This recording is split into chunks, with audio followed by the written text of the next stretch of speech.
How to fix Facebook watch video tab missing. Hello guys, in today's short tutorial I'm gonna show you how to fix this problem easily and fast. So all what you wanna do is open the settings on your phone and then click on the apps manager, click on the apps and then click on Facebook.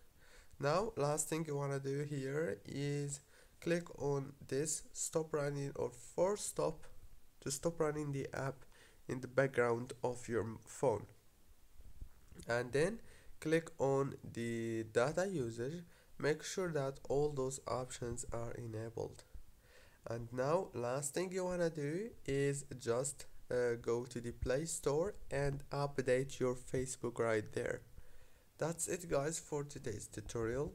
Don't forget to like and subscribe, and thank you so much for watching this tutorial until the very end. See you later.